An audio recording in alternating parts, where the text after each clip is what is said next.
Hello friends, welcome to quant study. आज का हमारा चैप्टर 7 है। सबसे पहली चीज़ तो है कि बेसिक सा एक फॉर्मूला है इस चैप्टर को करने के लिए। तो क्या है कि स्पीड जो होती है वो डिस्टेंस अपॉन टाइम होती है, यानी कि आपकी स्पीड कैसे मेयर की जाती है, आप कितना डिस्टेंस कवर कर रहे हो एक घंटे में। अगर इसी को हम कहते हैं किलोमीटर पर आवर।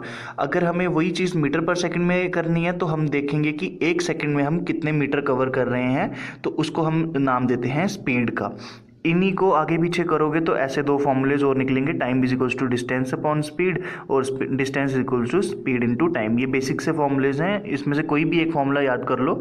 जब आप क्रॉस मल्टीप्लिकेशन वगैरह करोगे तो दूसरे जो दो फॉर्मूलेज हैं वो अपने आप आपको आ जाएंगे। अब देखिए, मैं ये आपको एक्सप्लेन कर देता हूँ। फॉर एग्जाम्पल, एक पॉइंट है ए, दूसरा पॉइंट है बी, उनके बीच कोई सर्टन डिस्टेंस है। एक बार आपको वो डिस्टेंस कवर करना है कार से, दूसरी बार करना है वो साइकिल से। कार की स्पीड है 80 किलोमीटर पर आवर और साइकिल की स्पीड है 20 किलोमीटर पर आवर। अब आप मुझे बताइए, आप किस केस में, केस 1 में जहां आप कार से जा रहे हैं या केस 2 में जहां आप साइकिल से जा रहे हैं, किस केस में आप ए से बी पॉइंट तक जल्दी पहुंचेंगे? ऑब्वियस सी बात है, आप केस 1 में जल्दी पहुंचेंगे। क्यों? क्योंकि आपकी स्पीड ज़्यादा है। तो आपने एक चीज़ देखी कि अगर आपकी स्पीड ज़्यादा होगी तो आप अपनी डेस्टिनेशन जल्दी पहुंचेंगे। जल्दी पहुंचने का मतलब है कि आप अपनी डेस्टिनेशन में पहुंचने के लिए कम टाइम ले रहे हैं। तो इसी से हमें पता चलता है कि अगर दो पॉइंट्स के बीच में डिस्टेंस कॉमन है और हम जो है स्पीड पहले जो नॉर्मल थी उसको अगर हम इंक्रीज करते हैं तो हमारा टाइम जो है, जो पहले नॉर्मल टाइम लग रहा था, वो डिक्रीज हो जाएगा। तो इसी से हमारा एक रिलेशन निकलता है, speed is inversely proportional to time when distance is common, यानी कि डिस्टेंस सेम है दो पॉइंट्स के बीच। वैसे ही दो और इसमें फॉर्मूलेस निकलते हैं, वो है speed is equals to distance when time is common. ठीक है, जब दो पॉइंट्स के बीच में जो स्पीड होगी वो डिस्टेंस के बराबर नहीं कहते हैं, हम कहते हैं डायरेक्टली प्रोपोर्शनल। जब टाइम जो है कॉमन होगा, यानी दो बॉडीज हैं वो सेम टाइम ले रही है एक पोजीशन से दूसरी पोजीशन जाने के लिए, तो स्पीड जो होगा वो डायरेक्टली प्रोपोर्शनल टू डिस्टेंस होगा। और थर्ड पॉइंट आ गया, टाइम जो है वो डायरेक्टली प्रोपोर्शनल टू डिस्टेंस होगा अगर स्पीड कॉमन होगी। ये क्या चीज़ें हैं अभी आपको समझ नहीं आएगी, पर जब मैं आपको क्वेश्चन में एक्सप्लेन करूंगा तब समझ आ जाएगी। अभी बस इन चीज़ों को आप अपनी कॉपी पर नोट डाउन कर लीजिए, और जब मैं कहूँगा कि इन फॉर्मूलेज को वापस आके देखिए तब आपने देखना है। अब ये कुछ कन्वर्जन्स हैं, बेसिक सी कन्वर्जन्स हैं, ये आपको मैं बता देता हूँ। ये आपको ऑलरेडी पता भी होंगी, फिर भी चैप्टर में आगे बढ़ने से पहले एक बार इनको बता देना ज़रूरी है। देखिए, 1 मिनट जो है 60 सेकंड के बराबर होता है। आपको घड़ी में पता है 1 मिनट 60 सेकंड के बराबर होता है। तो अगर हमने एक सेकंड को मिनट में कन्वर्ट करना हो तो हम क्या करेंगे, 60 को जो है दूसरी तरफ ले जाएंगे और 1 के नीचे लगा देंगे, तो 1 सेकंड क्या हो गया, 1/60 मिनट। सिमिलरली 1 घंटा जो है वो 60 मिनट के बराबर है, तो 1 मिनट जो होगा वो कितने घंटों के बराबर होगा, 1/60 और के बराबर।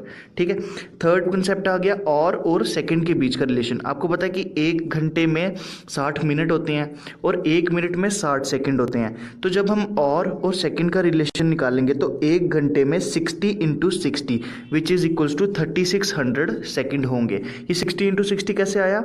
1 घंटे में 60 मिनट का एक 60 आया और 1 मिनट में जो 60 सेकंड होते हैं, इसलिए हमने दूसरा 60 फिर से लगाया और दोनों 60 को मल्टीप्लाई कर दिया, हमारे पास आ गया 1 घंटे में 3600 सेकंड। ठीक है, अगर 1 घंटे में 3600 सेकंड है तो 1 सेकंड में कितने घंटे होंगे? 1 सेकंड में होंगे 1/3600 सेकंड। ये आ गई टाइम की कन्वर्जन। अब आते हैं डिस्टेंस की कन्वर्जन में। ठीक है, 1 किलोमीटर होता है 1000 मीटर के बराबर, तो 1 मीटर कितने किलोमीटर के बराबर होगा? 1 मीटर होगा 1/1000 किलोमीटर के बराबर। ये आ गई बेसिक सी कन्वर्जन। अब आता है क्वेश्चन कि किलोमीटर पर आवर को मीटर पर सेकंड में कैसे कन्वर्ट करना है, मीटर पर सेकंड को किलोमीटर पर आवर में कैसे कन्वर्ट करना है। देखिए, आप किसी भी और चैनल पर जाएंगे तो वो आपको सीधा कहेंगे कि इसको 5/8 से मल्टीप्लाई करो, या 5/18 से मल्टीप्लाई करो, या 18/5 से मल्टीप्लाई करो, तो ऐसे करके। पर ये चीज़ें आपको रटनी पड़ेंगी। ठीक है, मैं चाहता हूं कि आप रटने में कम फोकस रखें, कंसेप्ट पे ज़्यादा फोकस रखें कि ये आया कैसे। ठीक है, अब मैं आपको एक बारी बारी करके दिखाऊंगा ये आया कैसे। ये रहा पहला क्वेश्चन कि किलोमीटर पर आवर को हमें 54 किलोमीटर पर आवर को हमें मीटर पर सेकंड में कन्वर्ट करना है। अब देखिए, मैंने आपको कन्वर्जन्स में बताया था कि 1 किलोमीटर में कितने मीटर होते हैं? 1 किलोमीटर में 1000 मीटर होते हैं। तो किलोमीटर पर आवर यानी कि किलोमीटर डिवाइडेड बाय आवर है ना, तो किलोमीटर की जगह हम मीटर में लिखना है तो हम 1000 लिख देंगे। तो ये आ गया, किलोमीटर की जगह 1000 आ गया। और आवर को सेकंड में जब कन्वर्ट करना है वो भी मैंने आपको कन्वर्जन में बताया कि 1 घंटे में 3600 सेकंड्स होते हैं। ठीक है, तो और वाली जगह हमने 3600 लिख दिया। तो बस यही चीज़ रही। जब हम इसे काटेंगे तो हमारे पास आएगी टर्म 5/18। तो 54 को जब आप 5/18 से मल्टीप्लाई करोगे आपके पास आ जाएगा 15 मीटर पर सेकंड। अब इसी क्वेश्चन को रिवर्स में करते हैं। हमें क्या करना है, 15 मीटर पर सेकंड को किलोमीटर पर आवर में कन्वर्ट करना है। आपको पता है कि मीटर को जब आप किलोमीटर में कन्वर्ट करोगे तो 1/1000 आएगा, और सेकंड को जब आप आवर में कन्वर्ट करोगे तो 1/3600 आएगा। मैंने आपको फ्रैक्शन सॉल्व करवाना सिखाई थी। ये जो 3600 दिख रहा है डिनोमिनेटर में, ये चले जाएगा सबसे ऊपर। तो ये हमारा सॉल्यूशन बन जाएगा कि 15 × 3600/1000। जब हम इसे कैंसिल आउट करेंगे तो हमारे पास बचेगा 18/5। अब आप एक ऐसे ट्रिक याद रखिए, आपको 2 नंबर याद रखने हैं, एक है 15, एक है 5, दूसरा है 18। 5 छोटा नंबर है, 18 बड़ा नंबर है। जब भी आपको क्वेश्चन दिया होगा, जैसे आपको किलोमीटर पर आवर दिख रहा है तो आपने ऊपर लिखा 1000, नीचे लिखा 3600। आपको दिख रहा है 1000 छोटा नंबर है, 36 बड़ा नंबर है, तो 1000 को रिप्लेस कर देना सीधा सीधा 5 से, और 3600 को रिप्लेस कर देना 18 से। हर बार काटने की और इसे और सॉल्व छोटा छोटा करने की कोशिश मत करना, सीधा 5 और 18 दो नंबर याद रखिए। बट छोटे वाले नंबर की जगह 5 लिख देना है आपने, बड़े वाले नंबर की जगह 18, और आगे उसको नंबर जो क्वेश्चन में आपको डिजिट दिया होगा उससे मल्टीप्लाई करके कन्वर्जन कर लेनी है। अब आते हैं क्वेश्चन पे। पहला क्वेश्चन है हमारा, if a man increases his speed bye 25%, by what percent the time taken is reduced. देखिए, एक बंदा अपनी नॉर्मल स्पीड पर चल रहा था, उसने अपनी स्पीड इंक्रीज़ की। तो अब उन्होंने पूछा कि जब उसने स्पीड इंक्रीज़ की तो उसका टाइम कितना % से रिड्यूस हो गया। मैंने आपको बताया था कि जब भी स्पीड आप इंक्रीज़ करोगे टाइम रिड्यूस होगा।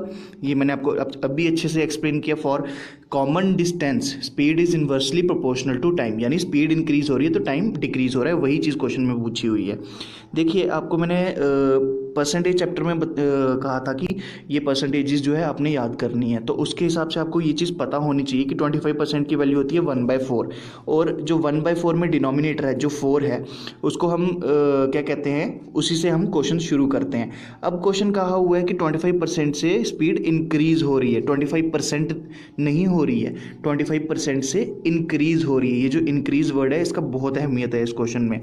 डिनोमिनेटर से हम क्वेश्चन शुरू करते हैं, यानी कि ओरिजिनल स्पीड ले लेंगे हम 4, 1/4 जो फ्रैक्शन थी उसमें से हमने डिनोमिनेटर ले लिया 4। अब 4 में इंक्रीज हो रही है, यानी जो 1 है, जो न्यूमिनेटर है 1/4 में, वो हम 4 में ऐड करेंगे क्योंकि इंक्रीज हो रही है। अगर डिक्रीज बोला होता तो हम सब्ट्रैक्ट करते, और अगर सिर्फ बोला होता कि 25% है तो 1 ही वो जो होती न्यू स्पीड आ जाती। अभी कहा गया है कि 1/4 जो हमारे पास 25% की जो फ्रैक्शन वैल्यू है 1/4 वो इंक्रीज हो रही है, तो 4 हमने ली ओरिजिनल स्पीड, 4 में जब 1 ऐड किया आगे हमारे पास न्यू स्पीड। अब उन्होंने कहा कि कितना % है, हमें पता है कि स्पीड जो है टाइम जो है जब डिस्टेंस कॉमन होता है वो इन्वर्सली प्रोपोर्शनल होता है, तो इनकी जो स्पीड की रेशो है वो टाइम की रेशो में क्रॉस मल्टीप्लाई हो जाएंगी, तो यानी टाइम की रेशो आ जाएगी 5/4। ठीक है, अब उन्होंने पूछी है कि परसेंटेज क्या होगी। देखिए, by what % the time taken is reduced. Question में पूछा है कि टाइम टेकन जो है वो रिड्यूस हो रहा है, यानी कि दोनों का डिफरेंस पूछा हुआ है। उन्होंने अगर पूछा होता कि न्यू टाइम कितना होता है तो हम सीधा सीधा लिख देते कि भाई 5 था ओल्ड टाइम, 5 यूनिट्स जो थे वो पहले लग रहे थे, 4 यूनिट्स जो हैं वो नए लग रहे हैं। ठीक है, पर उन्होंने पूछा कि कितने से रिड्यूस हुआ है, यानी कि 5 यूनिट में कितनी रिडक्शन हुई है, तो 4 यूनिट आया है। तो 5 यूनिट में 1 यूनिट की रिडक्शन हुई है तो 4 यूनिट आया है। तो हम क्या करेंगे, परसेंटेज में न्यूमिनेटर में लिखेंगे 1, पुराना टाइम टेकन कितना था 5 यूनिट, उसको 100 से मल्टीप्लाई कर देंगे, हमारे पास आंसर आ जाएगा 20%। जिनको ये सब चीज़ें समझ नहीं आ रही हैं उसका साफ मतलब है आपने परसेंटेज चैप्टर नहीं लगाया। तो परसेंटेज चैप्टर अगर आप लगाओगे तो ये जो परसेंटेज वाली लाइन है मुझे आपको एक्सप्लेन करने की ज़रूरत ही नहीं पड़ती। स्टिल अगर आपने परसेंटेज चैप्टर नहीं लगाया तो आप उसे लगा लीजिए। चलते हैं हमारे नेक्स्ट क्वेश्चन पर। While traveling from office to home, Ram's car broke down, so he took 25% more than usual time to reach home. His speed in this case is decreased by what %? देखिए, ये तो obvious सी बात है कि जब उसने time ज़्यादा लिया, कहा हुआ है ना 25% मोर देन यूजुअल टाइम ज़्यादा लिया, तो यानी कि उसकी स्पीड कम हुई है। ठीक है, वही क्वेश्चन में पूछा हुआ कि कितनी डिक्रीज़ हुई है, परसेंटेज में आंसर देना है कितनी डिक्रीज़ हुई है। ठीक है, अब उन्होंने क्या कहा, डिस्टेंस तो सेम ही रहा, जो होम और ऑफिस के बीच का डिस्टेंस था वो तो नहीं ना बदला, बस उसकी कार खराब हुई है। तो देखते हैं इसका सोल्यूशन कैसे करना है। सबसे पहले हमने पता है 25% की वैल्यू क्या होती है 1/4 और इधर लिखा हुआ है कार ब्रोक डाउन सो ही टुक 25% मोर। ये मोर वर्ड जैसे लास्ट क्वेश्चन में इंक्रीज वर्ड था, इस क्वेश्चन में मोर वर्ड है। दोनों का मतलब सेम ही है, बस वर्ड्स अलग अलग हैं। तो 25% होता है 1/4। हम ले लेंगे कि उस जो घर जाने का टाइम है, उसका ऑफिस से घर जाने का टाइम, उसको यूजुअली लगते थे 4 यूनिट्स। अब 25% इंक्रीज हुआ है क्योंकि 25% मोर लिखा हुआ है, तो 1/4 का जो 1 है वो 4 में ऐड हो जाएगा। तो अब उसको न्यू टाइम लग रहा है 5 यूनिट्स।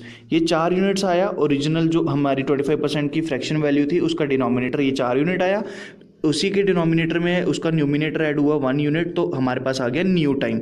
यानी कि ऑफिस जाने से लेके ऑफिस से घर तक जाने के लिए उसको पहले 4 यूनिट का टाइम लगता था, पर उसकी गाड़ी ख़राब होने के कारण इस बार उसको 5 यूनिट का टाइम लग गया है। तो स्पीड क्या होगी, इन्वर्सली प्रोपोर्शनल। स्पीड की रेशियो आ गई 5:4, ठीक है। और उन्होंने परसेंटेज ही पूछी है।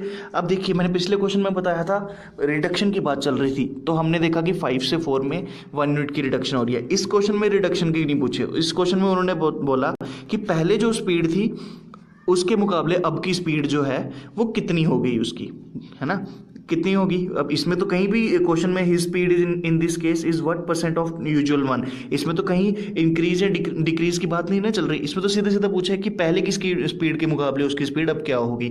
तो पहले की स्पीड आप देख रहे हो यहाँ पे लिखा हुआ है ओरिजिनल में 5 यूनिट्स और अभी वाली स्पीड आ गई है न्यू में 4 यूनिट्स। तो 4/5 × 100 विच इज इक्वल्स टू 80%। आते हैं हमारे नेक्स्ट क्वेश्चन पर। The ratio of speed of A and B is 3:7. If B takes 20 minutes less than A to cover a certain distance, then what is the time taken by A to cover the distance? ठीक है, इन्होंने कहा है कि A और B की ratio दी है इन्होंने स्पीड की 3:7, पर जो एग्जैक्ट वैल्यू दी है क्वेश्चन में आगे वो हमें दिख रही है कि B takes 20 minute less. 20 minute यानी टाइम की बात चल रही है। रेशो दी है स्पीड की, बात कर रहे हैं एग्जैक्ट वैल्यू में ये टाइम की। तो आपको पता है कि स्पीड के जो इन्वर्सली प्रोपोर्शनल होता है वही टाइम होता है। तो अब देखते हैं इस क्वेश्चन को कैसे सॉल्व करना है। मैंने आपको हिंट तो दे दी हुई है, तो अब मैं ये क्वेश्चन एक बार आपको हवा में ही कराने की कोशिश करूंगा, फिर मैं स्टेप बाय स्टेप आपको आगे भी समझाऊंगा। देखिए, स्पीड की रेशो दी है उन्होंने 3:7, तो टाइम की रेशो क्या हो जाएगी, इन्वर्स हो जाएगी। टाइम की रेशो ए और बी की आ जाएगी 7:3, है ना, ठीक है। अब उन्होंने कहा है कि B को 20 मिनट लेस लग रहे हैं, तो हमने 7:3 की रेशियो में देखा कि B को 3 यूनिट लग रहे हैं, A को 7 यूनिट लग रहे हैं। तो B को A से कितने यूनिट्स कम लग रहे हैं, 7 - 3 = 4 यूनिट। B को रेशियो में 4 यूनिट कम लग रहे हैं और B को एग्जैक्ट वैल्यू में 20 मिनट्स कम लग रहे हैं। तो हम क्या करेंगे, हम इन्हीं को कंपेयर करेंगे। जब हम 4 को 20 से कंपेयर करेंगे 1 की वैल्यू 5 आ जाएगी, और जो हमें क्वेश्चन में पूछा हुआ है हम उस वैल्यू से मल्टीप्लाई करके हमारा आंसर आ जाएगा। अब देखते हैं आगे कैसे करना है। Time taken by A 7 unit, time taken by B 3 unit. ये कैसे आया, हमने स्पीड की रेशियो को इन्वर्ट कर दिया, यानी इन्वर्सली प्रोपोर्शनल होता है ना, इन्वर्ट कर दिया। अब उन्होंने रेशियो में कहा है कि रेशियो में आपको दिख रहा है कि 4 यूनिट्स की वैल्यू है वो 20 मिनट्स के बराबर है। अगर 4 यूनिट की वैल्यू 20 मिनट्स के बराबर है, 1 यूनिट की वैल्यू 5 मिनट के बराबर हो जाएगी। मैंने आपको अभी एक्सप्लेन किया कि 4 यूनिट 20 मिनट से कैसे कंपेयर हुए हैं। 4 यूनिट जो थे 7 और 3 का गैप था, और 20 मिनट जो है ए और बी का असली टाइम है कि बी जो है ए से 20 मिनट्स कम ले रहा है। रेशियो में देखिए बी जो है ए से 4 यूनिट्स कम ले रहा है, तो 4 को हमने कंपेयर किया 20 से, 1 की वैल्यू आ गई 5। और हमें इन्होंने पूछा है कि भाई बताओ कि what is the time taken by A to cover the distance. A ने कितना टाइम लिया, देखो रेशियो में दिख रहा है ए ने कितना टाइम लिया, ए ने 7 यूनिट्स लिए थे। तो वही 1 यूनिट की वैल्यू अगर 5 है तो 7 यूनिट की वैल्यू क्या होगी, 7 × 5। तो टाइम टेकन बाय ए आ गया 35 मिनट्स। चलते हैं नेक्स्ट क्वेश्चन पे। If A travel at a speed of 50 km/h, he reaches his destination at 5 p.m. and if he travels at a speed of 60 km/h, he reaches his destination at 4 p.m. Find the distance. ठीक है। अब उन्होंने कहा है कि A जो है अगर 50 किलोमीटर की स्पीड से चलता है तो वो 5 बजे अपनी डेस्टिनेशन पे पहुंच जाएगा। अगर वो 60 किलोमीटर की स्पीड से चलता है तो वो 4 बजे अपने डेस्टिनेशन पे पहुंच जाएगा। उन्होंने कहा है कि find the distance he is travelling to reach his destination. अब देखिए, स्पीड थी ओरिजिनल 50 km/h, उसने जब इंक्रीज़ की तो होगी 60 km/h, यानी हमारे पास स्पीड की रेशियो आ गई 5:6 की फॉर्म में। टाइम की रेशियो क्या होगी, उसका इन्वर्ट होगा, यानी कि टाइम की रेशियो आ गई 6:5 में। अब इन्होंने कहा है कि टाइम देखिए, टाइम की रेशियो में आपको दिख रहा है 6:5। ओरिजिनल टाइम उसको लग रहा था 6 यूनिट्स का, न्यू टाइम लग रहा है उसको 5 यूनिट्स का। और जबकि क्वेश्चन में दिया हुआ है कि उसको ऐसे उसने 5 बजे पहुंचना था, जब उसने स्पीड इंक्रीज की तो वो 4 बजे पहुंच रहा है। तो क्वेश्चन के हिसाब से उनका गैप है 1 आवर का, और रेशियो के हिसाब से इनके टाइम का गैप आ रहा है 1 यूनिट का। तो 1 यूनिट की वैल्यू हो जाएगी 1 आवर, ठीक है, 1 यूनिट की वैल्यू होगी 1 आवर। अब इन्होंने पूछा है कि find the distance he is travelling to reach his destination. अब देखिए हमारे पास 1 यूनिट की वैल्यू आ गई 1 आवर। अब किसी भी एक इक्वेशन को पकड़ लो, या तो ओरिजिनल को पकड़ लो या तो न्यू को पकड़ लो। हम क्या करते हैं, इसमें से ओरिजिनल को पकड़ लेते हैं। अगर 1 यूनिट की वैल्यू है 1 आवर, तो 6 यूनिट की वैल्यू क्या हो जाएगी 6 आवर। यानी कि उसकी स्पीड थी 50 किलोमीटर पर आवर ओरिजिनल के केस में, और उसको 6 घंटे लग रहे थे अपने डेस्टिनेशन पे पहुंचने के लिए। हमारे पास स्पीड आ गई, हमारे पास टाइम आ गया। तो मैंने आपको स्टार्टिंग में बताया डिस्टेंस का फॉर्मूला क्या होता है, स्पीड इनटू टाइम। जब डिस्टेंस में हम वैल्यू डालेंगे स्पीड की 50, यहाँ पे 50 आना है, और टाइम की आना है 6, ओरिजिनल टाइम आ रहा है 6 और। जब हम ये वैल्यूज इसमें पुट करेंगे तो हमारे पास डिस्टेंस हमारा आ जाएगा 300 किलोमीटर्स, ठीक है। आते हैं नेक्स्ट क्वेश्चन पे। Running with 4/7 of his usual speed. अच्छा, a man covers a certain distance in 28 minute, calculate the time taken to cover the same distance at his usual speed. अब देखिए मैंने आपको बताया था फ्रैक्शन से खेलना, मैंने आपको परसेंटेज चैप्टर में ही बताया था फ्रैक्शन से कैसे खेलना है, ठीक है। 4/7 ऑफ हिज यूजुअल स्पीड, एक बंदा जो है एक डिस्टेंस को कवर कर रहा है 28 मिनट में, ठीक है।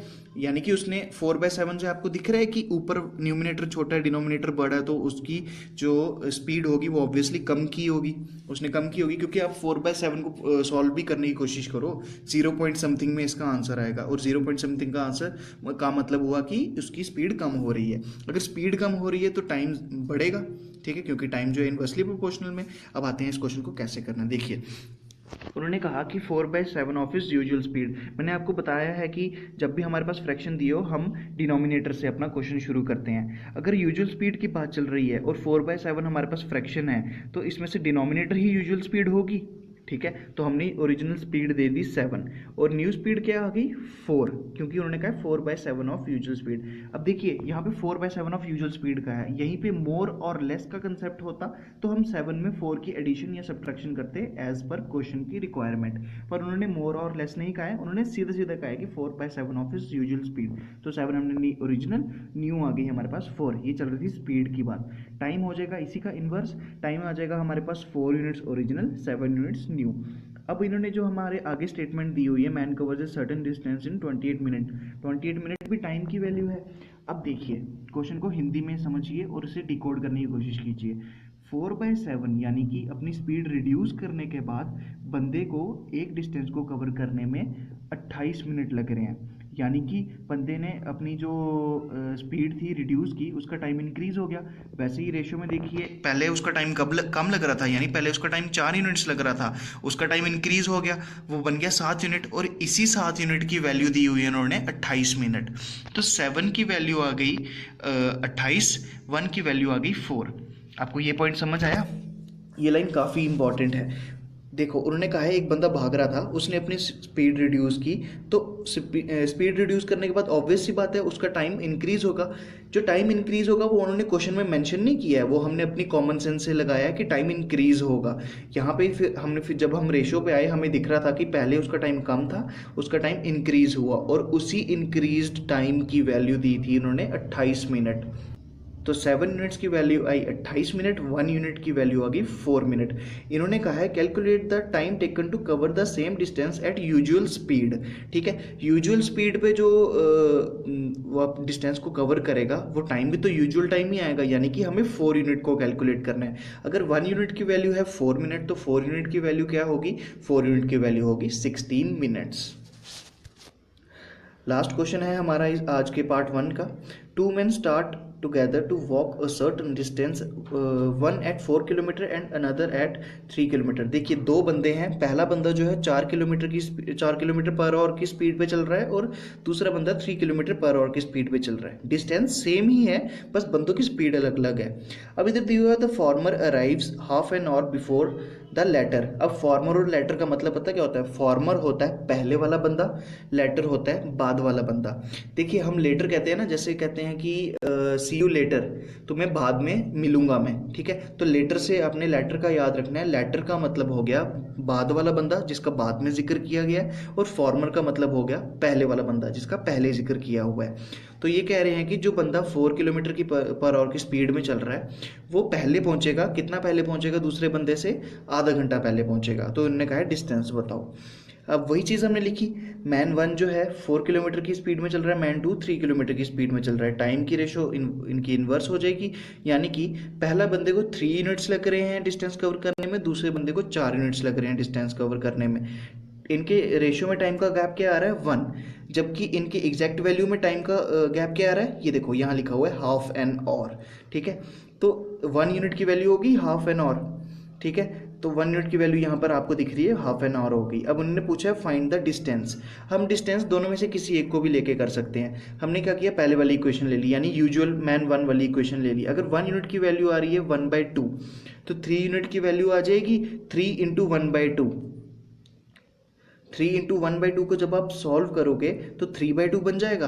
अच्छा, अब स्पीड है उस बंदे की 4 किलोमीटर पर आवर, टाइम उसका निकाल लिया हमने 3/2, और उसका डिस्टेंस का फॉर्मूला क्या होता है? Speed into time. तो 4 इंटू 3/2 करेंगे, हमारे पास डिस्टेंस आ जाएगा 6 किलोमीटर्स। यही चीज़ हम मैन 2 के केस में भी कर सकते थे। अगर हम मैन टू में जो है 4 से मल्टीप्लाई कर लेते 1/2 को, तो हमारे पास 2 आ जाता सीधा सीधा। ये है ना मैन 2 का टाइम ले रहा है वो 4 यूनिट, 1 यूनिट की वैल्यू थी 1/2। जब 4 यूनिट को 1/2 से मल्टीप्लाई करोगे तो आपको आ जाएगा कि जो दूसरा बंदा है वो 2 घंटे ले रहा है भाई डेस्टिनेशन पहुंचने के लिए, और उसकी स्पीड कितनी है? 3 किलोमीटर पर आवर की है। 3 किलोमीटर पर आवर स्पीड आ गई और 2 घंटे लग रहे हैं वो पहुंचने में। तो speed into time 3 into 2 is equal to 6। कोई भी इक्वेशन लो आपका आंसर सेम ही आएगा, ठीक है। तो इसी के साथ हमारा जो पार्ट 1 है टाइम, स्पीड और डिस्टेंस का, वो ख़त्म होता है। इसमें मैंने आपको बिल्कुल बेसिक चीज़ें बता दी हैं कि क्वेश्चन को रीड कैसे करना है, उसको डिकोड कैसे करना है और उसको सॉल्व करना कैसे शुरू करना है, ठीक है। नेक्स्ट पार्ट में हम थोड़े हाई लेवल क्वेश्चन करेंगे, फिर एक फॉर्मूला बेस्ड एक और पार्ट है, और फाइनल पार्ट जो होगा वो भी काफ़ी इंटरेस्टिंग होगा। सबसे ज़्यादा जो इंटरेस्टिंग पार्ट होगा वो पार्ट 4 ही होगा, मैं आपको पहले ही बता रहा हूँ। पर उसके लिए आपके बेसिक्स कंसेप्ट क्लियर होना ज़रूरी है, जो पार्ट 1 में ही आपके क्लियर होंगे।